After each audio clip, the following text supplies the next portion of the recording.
few current events to get into. The first one that I want to start with is probably the biggest news out of all of these. Stephon Diggs is no longer a Buffalo Bill. He is a Houston Texan. And the Texans, interesting enough, restructured his contract to be a 1-year contract, gave him a raise, allowed him to be a free agent next year. Pretty much a prove it kind of deal with an already really talented receiving core. Very interesting move by the Texans. Smart. Very smart. Do you know why they did that, John? Why they restructured it the way? My opinion is so that they could get the most out of him this year while they have him. Is that where you're at with that, or do you think there's different reasons for that? I think there's different reasons. Okay. You're not wrong, but I think there's more to it. So I think it's really genius what they did.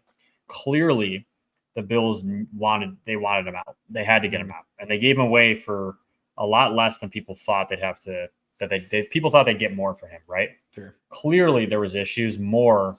Like it was deeper when we were having these talks about it, right? And I was downplaying it, and you were downplaying it, right? Earlier in the year, Josh Allen and the media's blowing this up. I think it was more serious, and they just downplayed it to keep it in house. Clearly, it's continued to grow. Clearly, Josh Allen wanted him out. Clearly, he wanted out of there, and so they ended up giving him up for a lot less. Houston understands that those are some concerns, right? They have a young team, a fragile team. If you bring in a toxic cancer like that to your locker room, and he's doing that kind of behavior to that team who's an unselfish team, not a lot of star power, just a lot of guys that are AFC contender 4 years in a row, by the way. Yeah. But you come in, and again, that's with this stuff going on. And I'm not saying that Diggs is a guaranteed, cancer in the locker room, but something's up with that. And the Bills wanted him out. I think the Texans knew that, restructured this deal where, listen, if you don't produce and you don't work out the way we think, you're going to go elsewhere. We're not going to re-sign you. But we're going to make you prove it. We're going to make you come out and prove it. And we're going to pay you for this 1 year. And if you do prove that you can behave yourself and be a leader in this locker room and not a cancer, we're going to pay you and we're going to keep you as our franchise receiver for the rest of your career, the next 4 or 5 years. And you're going to help build with Nico and Tank Dell and Stroud. And we're going to be a threat in the AFC. But if you are a cancer to CJ Stroud and you do cause issues and you don't make Nico and Tank Dell better, we're going to let you go. So it puts him in a good situation where they're going to get him this year. And if he doesn't do what they need him to do, they're not held to him, right? They're not held to him by any means. So I think it's actually really smart, and it makes him have to behave himself and have to produce.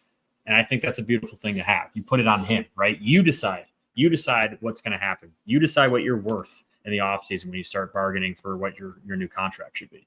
Yeah. I love that, because a receiver that needs to produce to get what he wants, you're gonna see him with a different level. Let's not forget, too, with this entire situation, that the Texans haven't even drafted yet, and the draft capital they gave up to go get him hardly affects their strategy for this draft at all. And the Texans are like officially a wagon. They are terrifying. And if they have the capital to trade up back into the first if they want to, or they can just stick and pick at 42, 59, 86, 123, 127, and probably get some really solid depth pieces all across the board, because I mean that's a good, and by the way, they have like 4 other draft picks on top of that are in later rounds. This team's terrifying. Like legitimately, CJ Stroud, having a quarterback, first of all, a rookie quarterback that's playing like a top 5 talent in the league gives you a whole lot of power, because of the fact that you can chuck money around however you see fit in other positions. Oh, by the way, the second most expensive position, edge rusher, they did the exact same thing with, and they have a generational talent there as well. And they they got Daniel Hunter to go with Will Anderson. So they did the same thing at edge and on their offense, right? So they're in a really good position. I give them credit, dude, because they were not in a good position a few years ago, and they hired the right coach. How often do you see this happen, John? I'll be honest with you. Okay, you tell me, when was the last time you saw this happen? Where you're in a shitty franchise, you've been bad for a while, you're kind of trying to figure it out.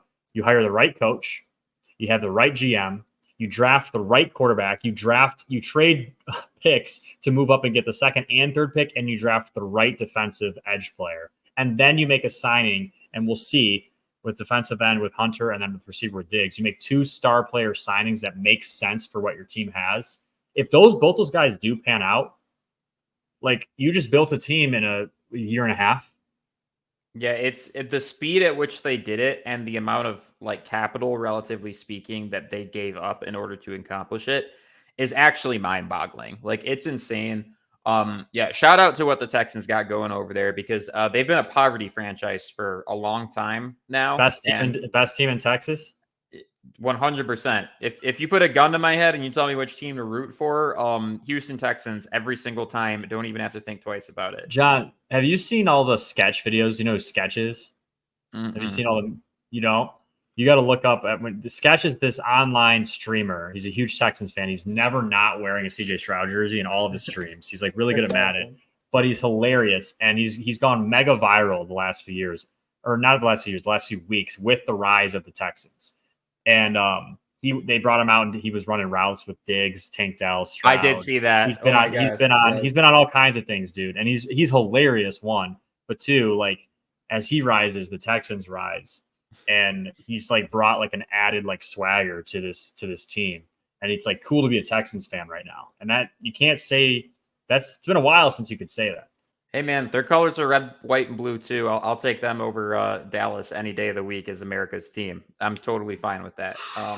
That's gonna piss a lot of people off. Hey, and win a NFC championship like one time, then we can maybe revisit this conversation. The Houston Texans are officially Texas's team and America's team over Dallas Cowboys.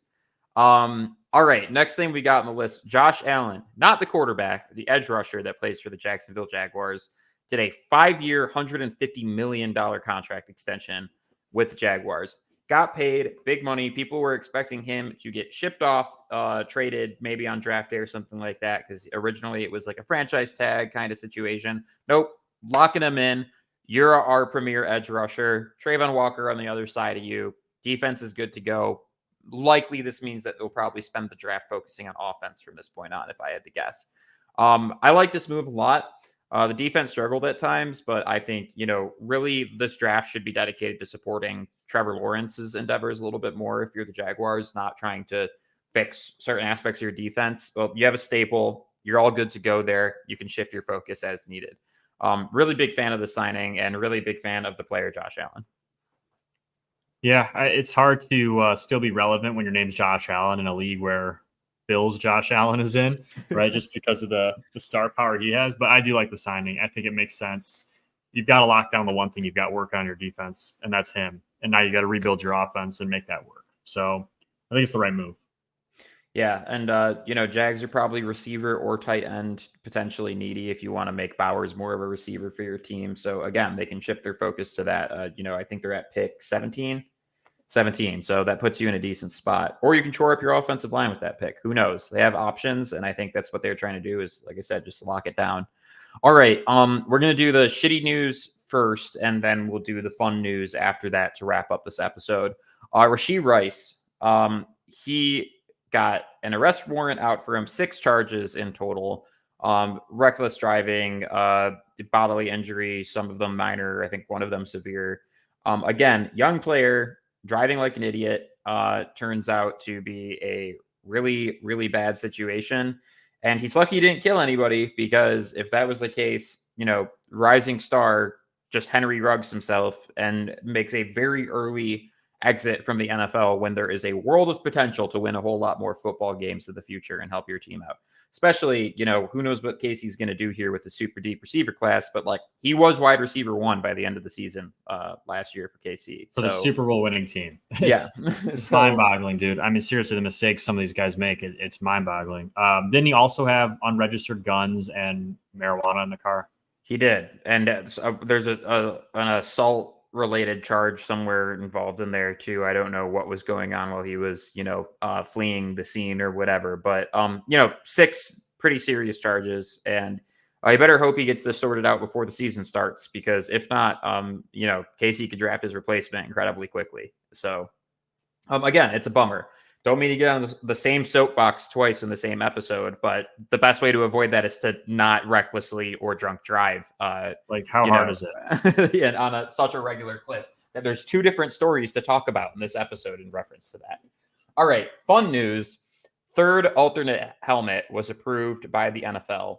This year, it's only for teams that are redesigning their uniform this year, which I think there's 6 or 7 teams doing that. And then it's opened up to the rest of the league the year following.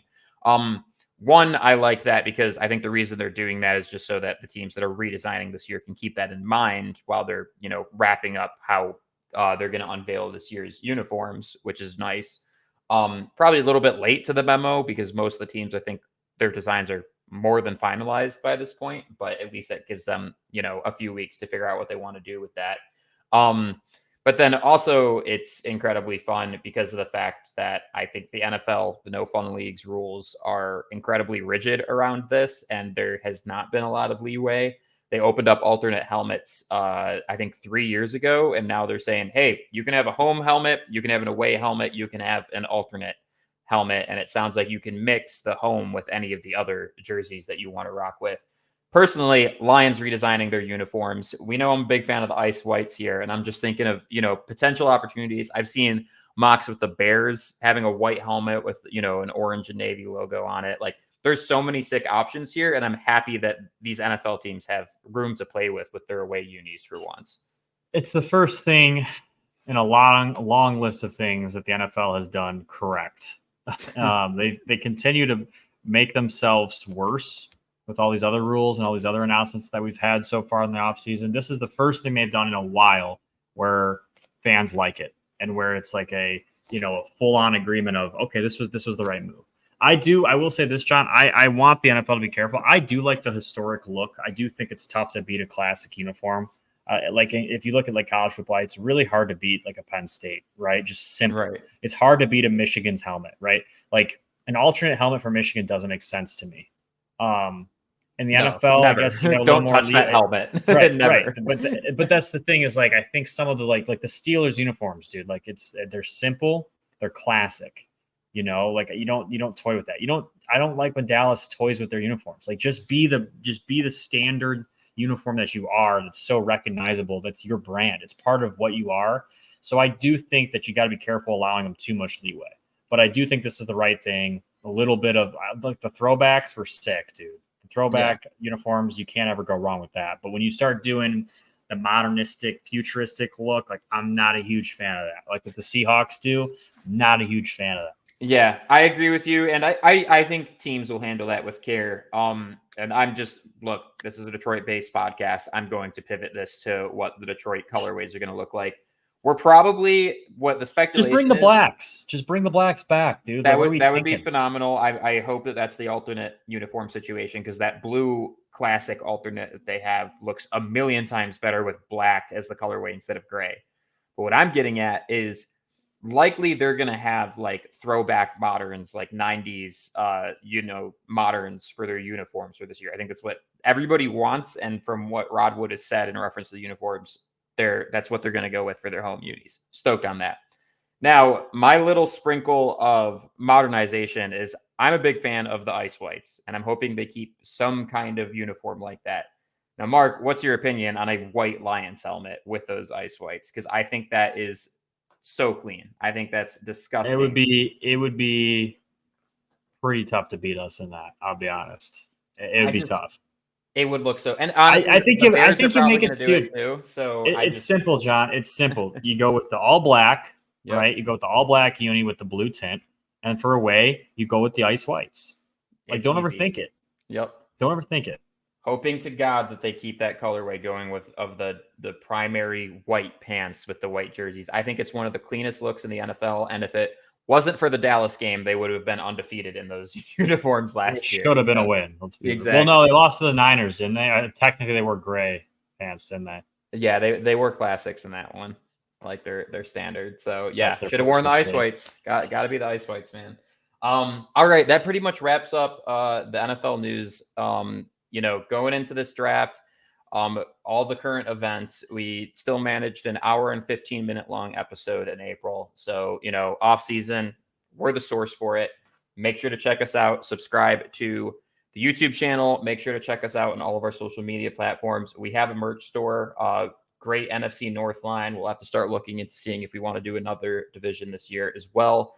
Check out all that stuff and keep an eye out as we are now 2 weeks away from the draft. We got a lot of good stuff coming down the pike. Mark, anything from you? Draft Rampage coming soon. Draft Rampage coming soon. We'll talk to you guys later. Have a good one. Peace. See you guys.